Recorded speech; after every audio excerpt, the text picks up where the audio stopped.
I forgave my wife when I caught her cheating. I believed her tears. I believed her promises. For years later, I learned the truth. Not because she confessed. Not because I searched for it. But because she lost control. If one foreign law didn't exist, if one man hadn't rejected her, if she hadn't acted out of rage, I would still be living a lie right now. And that's the most terrifying part of this story. Before everything broke, I used to believe that if something felt calm, it must be safe. If there was no screaming, no obvious chaos, then things were probably okay. That belief shaped my entire marriage. I met my wife in South Korea while teaching English. At the time, I felt like my life was temporary, like I was standing on borrowed ground, waiting to return home someday. She changed that. She made Korea feel permanent. She made it feel like my life had direction. She was intelligent, ambitious, emotionally expressive in ways I wasn't used to. And most importantly, she noticed me. When you live abroad long enough, you start feeling invisible. People see you as a role, not a person. A foreigner, a teacher, a temporary presence. With her, I felt chosen. That feeling can blind you more effectively than love ever could. Marriage built on assumptions. We married after a few years together. Looking back, I can see that our marriage was built on assumptions rather than conversations. I assumed that love meant loyalty. I assumed that marriage meant protection from betrayal. I assumed that because I was faithful, she would be too. Whenever insecurity crept in, she would reassure me with the same words. I love you.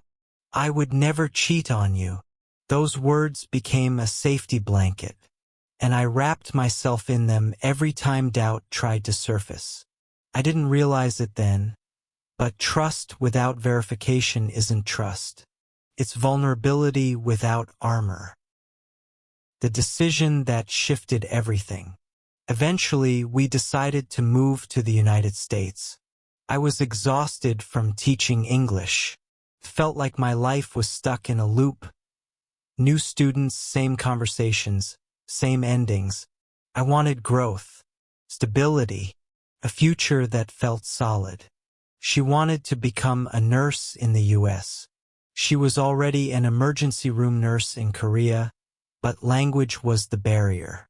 So before we immigrated, she enrolled in an English academy. Long days, long nights, homework, essays, conversation practice. At first, I admired her dedication, but slowly, something changed. Not in a way you can point to and say, there, that's it. More like a shift in gravity. The subtle psychological distance. In Korea, KakaoTalk isn't just an app. It's how people exist socially. Her profile picture had always been a photo of us together. Mine too, she insisted on it. One day, I noticed her picture was gone. When I asked about it, she dismissed it like it meant nothing. But when I asked her to put it back, she refused. That refusal stayed with me. It wasn't anger. It wasn't defensiveness. It was resistance. And resistance always means something is being protected. After that, her tone toward me shifted. She became more confrontational, more critical, more dismissive of things that never bothered her before. I remember lying awake at night thinking, why does it feel like I'm suddenly a problem instead of a partner? But I didn't push. I didn't want to be that guy, the jealous husband, the insecure foreigner. So I swallowed my instincts. The nights that didn't make sense. Then came the nights she didn't come home. Not often. Just enough to plant doubt. Each time there was a story, and each story made sense. I told myself I was being paranoid. that jealousy would ruin everything faster than silence ever could. What I didn't understand back then was this. When you truly trust someone, your mind will work overtime to protect that trust, even against evidence. The night that changed my life, the night everything collapsed, started quietly. She told me she was staying with her sister to help take her to the airport early the next morning. I believed her. That night, the apartment felt emptier than usual. Not just physically, emotionally. I messaged her on KakaoTalk. No response. I waited. Still nothing. I noticed the message wasn't even marked as read. That's when my chest tightened. I called. No answer. I checked Kakao again. Her sister was online. So I called her. Her sister sounded confused. Then shocked. She hadn't seen my wife. She had no idea what I was talking about. That was the moment my body reacted before my mind did. Cold. Numb. Like standing at the edge of something you can't walk back from. The confrontation. Later that night, my wife called me. I didn't yell. I didn't cry. I told her calmly, "Come home right now, or our marriage is over." When she arrived, she told me a story. Clubbing. Friends. Nothing serious. I listened quietly. Then I asked for her phone. I didn't plan it. I just knew. The first conversation I opened destroyed the life I thought I had. A teacher from the English Academy. Messages filled with intimacy, sexual tension, plans. She grabbed the phone back, crying, begging me to stop. But the truth doesn't care about timing. Why I didn't leave. I wish this is where I could say I walked away. I didn't. We were 1 month away from moving to the United States. Her green card was approved. My life in Korea was already ending. I had no close friends left. No family nearby. I wasn't just afraid of losing her. I was afraid of facing collapse alone. So I forgave her. And that decision would quietly shape the next 4 years of my life. America didn't fix anything. We landed in the United States carrying the illusion that distance would fix us. New country, new beginning, clean slate. That's what I told myself. But geography doesn't heal betrayal. It only gives it new scenery. The first year was brutal. My resume was thin. Teaching English in Korea doesn't exactly impress American employers. I survived on DoorDash, random part-time work, and the constant pressure of feeling like I had failed at adulthood. Eventually, we had no choice but to move in with my parents. As a grown man, that does something to you. It shrinks you, makes you question every decision that brought you there. And through all of that, she acted like everything was fine. The quiet power shift. Living with my parents changed the dynamic between us. I was already insecure about my situation. She knew it. And slowly, subtly, power shifted. She would correct me in front of others, mock small habits, lose patience quickly. When she was angry, her words weren't just sharp. They were demeaning. Later, she would apologize. She always apologized. But apologies don't undo emotional conditioning. They just reset the clock until the next explosion. I started questioning myself constantly. Am I too sensitive? Did I misunderstand her tone? Maybe I deserve this. That's what sustained emotional pressure does. It doesn't break you loudly. It erodes you quietly. Things improve on the surface. Eventually, I got a decent job. Then, surprisingly, she got a job at the same company. Suddenly, things looked stable. 2 incomes, health insurance, plans. We moved into our own apartment. From the outside, we looked like a couple who survived adversity. Inside, I felt like I was living with someone who tolerated me, not someone who chose me. She became irritable over things that never mattered before. One moment stands out clearly. I used to leave half-empty energy drink cans by the sink so I could dump them later when doing dishes.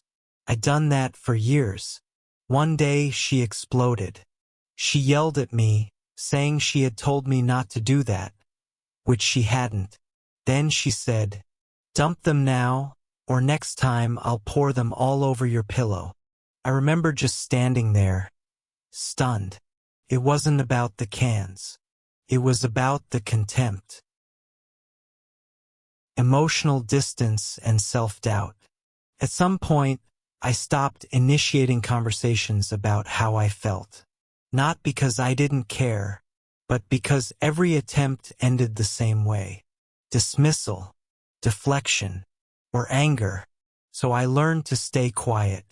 I learned to manage her moods instead of expressing my own needs.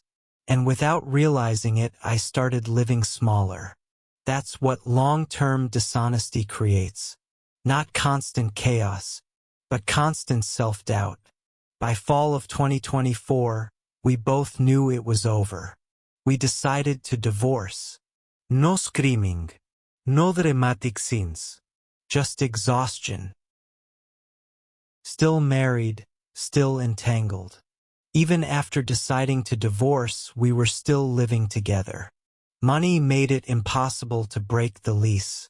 So we lived like roommates, sometimes more than roommates, friends with benefits. I still loved her. And love, when it lingers after betrayal, is a dangerous thing, because it makes you vulnerable to believing lies you should question.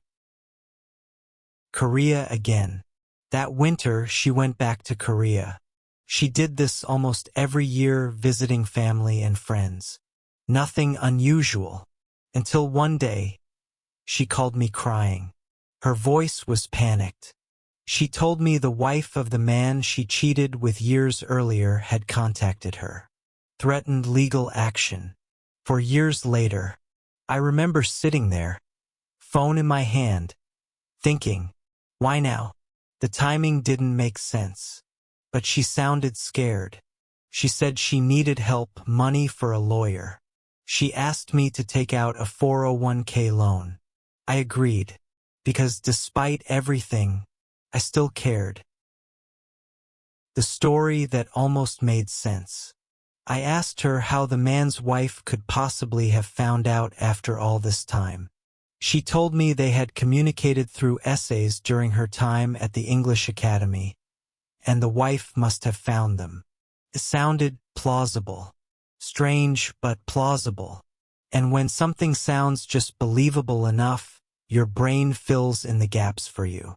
I ignored the discomfort in my chest. Again. The legal trap. She asked me to sign paperwork allowing her to sue the man on my behalf. Because under Korean law, the betrayed spouse can sue the person involved in the affair. I didn't want anything to do with it, but she promised she would handle everything. So I signed. That decision, that signature, would be the thread that unraveled everything. The months of silence. Months passed. Life felt suspended. Then one day, out of nowhere, I got an email. From him. The man I hadn't thought about in years. The man who unknowingly held the truth I never expected to hear. I opened the email, and my entire understanding of my marriage began to collapse. The email I never expected. The email didn't start dramatically. No accusations. No hostility. Just an apology. He said he was sorry. Said he had made mistakes. Said he never meant to hurt me. At first, I didn't know what to feel. Then I kept reading. And sentence by sentence, the reality I had been living in for 4 years began to fall apart. The truth, finally. He told me they had met again. Not years ago. Not back then. Recently, she contacted him the day after she arrived in Korea. He said she wanted to meet, wanted to talk. At first, he resisted. He told me he was trying to have a second child with his wife, that he didn't want to open old wounds. But she insisted. They met for lunch. And then, she wanted to sleep with him. He said no. He said he dropped her off at a subway station and left. A few days later, she contacted him again. She told him she still had deep feelings for him. She asked if he felt the same. This time he was direct. He told her there was nothing between them, that there would never be anything again. And that's when everything changed. Rage reveals the truth. According to him, she didn't react with sadness. She reacted with rage. And in that rage, she did something irreversible. She contacted his wife herself and confessed everything. Years of communication, meetings, emotional dependence, love. I couldn't believe what I was reading, so I asked him for proof. He sent screenshots, messages from my wife, sent directly to his wife, detailed, explicit, unfiltered. That was the moment my body went numb. Not because I was surprised, but because something inside me finally understood. The pattern clicks. Suddenly everything made sense. The timing, the panic, the lawsuit. His wife didn't randomly find out after 4 years. She was told by the one person who had the most to lose. And if she hadn't done that, I would still be believing the same lies. I sat there staring at the screen, realizing something terrifying. The version of my marriage I believed in never actually existed. One last chance. Even with proof in my hands, I didn't confront her immediately. I needed to know, not just what she did, but whether she would tell the truth when everything was on the line. So I gave her one last chance. I told her something had been bothering me. I explained how strange the timing was, how unlikely it seemed that the man's wife just happened to find out while she was in Korea. I said it felt more likely that something happened between them recently. She denied it, completely. She looked me in the eyes and told me there had been no contact since 2020. In that moment I saw it clearly. The lie wasn't emotional anymore. It was calculated. The confrontation. So I told her I knew she was lying. And then I showed her the proof. The screenshots. The messages. The silence that followed was deafening. She broke. And finally, she confessed. The full confession. What she admitted went far beyond what I expected. They never stopped communicating. They used everything. Instagram, Snapchat, Google Docs. They met again in 2023 when she visited Korea. She booked the hotel. She told his wife everything herself, not out of guilt, but out of rage after being rejected. She had been getting online tutoring from him, sexual conversations, emotional validation, until mid-2024, all while telling me there was no contact. For 4 years. The moment illusion died, I didn't yell. I didn't cry. I felt something far worse. Clarity. That's the most dangerous moment in any relationship. When illusion dies completely. Because after that, there is no confusion left. No hope to cling to. Just truth. Why this story matters. If this had happened in any other country, I would have never known. The Korean law didn't allow lawsuits like this. He would never have contacted me. If she hadn't acted out of rage, the truth would have stayed buried. Sometimes the truth doesn't come because you're smart or vigilant. Sometimes it comes because someone makes a mistake they can't undo. Final monologue, meaning, I wasn't a perfect husband. Communication was hard. Language barriers were real. I made mistakes, but none of that justifies a double life. What hurts the most isn't the cheating. It's the years. The years I questioned myself. The years I tried harder. The years I believed in something that wasn't real. Forgiveness without truth isn't love. It's self-destruction.